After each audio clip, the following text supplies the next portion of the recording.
یا سلام یا پیغام این ملک های دور غریبی اینام بنده شیر محمد با یک قصه نوبتی به خاطر براتنا навор сохта шудагии бо дастгирии сайти Yagxp дар инҷа коэффициентҳои зиёд ва бонусҳои гуногунам меёбем ки силкаш дар комментария. Ҳамчунин агар бо промокоди ёвонӣ шумо регистратсия кунед барои пардохти аввалин тон 6500 рубл бонус медиҳанд. یا سلام یا پیغام این ملک های دور غریبی اینام بنده شیر محمد با یک قصه نوبتی به خاطر براتنا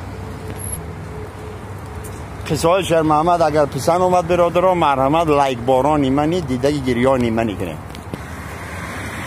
یک برادری وحدتی، یک برادری غرمی، یک برادری یاوانی جورو میشن. خیلی جوروگیشان سال دراز دوام میده. پلان میکشن که ماهیگیری بره. میخزن جورو ماهی خپی میرن تا عبد میشنن 60 یگان تا یگان ماهی نمیزنن. یک در 60 وحدتی هم ماهی طلایی میزنن. ماهی طلایی گفته که ما خواهشاتون اجرا میکنم مرا نکشین ای آو نبره. وحدتی میخزه چی خواهش داری؟ چی خواهش اجرا میکنی؟ گفته من فقط شما دو زمین داده میتونم. کسی دا چند صادق زمین هست من داده میتونم. وحدتی میگه چیکار کنی؟ ماهی طلایی میگه اینم اسب دیدی بستگی.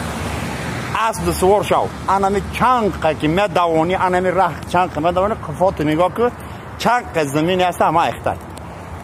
خیلی وحدتی هست ساعت میدوان میبینه کفاش زمینی محشر گفته بس بدگیز داخل. یاوانی سوار میشه. یاوانی هم میدوانه 1 ساعت 2 ساعت 3 ساعت 5 ساعت کفاش نگاه میکنه هی پولیا باشوی. یک گفته برای زن گوده که نویر عویر کبیر بسای. نوبتی غرمی میشه. غرمی از سوار میشه 3 ساعت 4 ساعت 5 ساعت نمیفرویه. شو میشه نمیفرویه اسب دوانده سای. اسب بیچاره میزنه به شکم ای تشنگی رو میمره. میخزه جوره. غرمی نگاه میکنه اسب مرده با پیاده. همه خیلی دویده سه 100-200 متری دیگه میدونه که زبان ای حال میروی میگه دیگه نمیدونه چیکار کنه.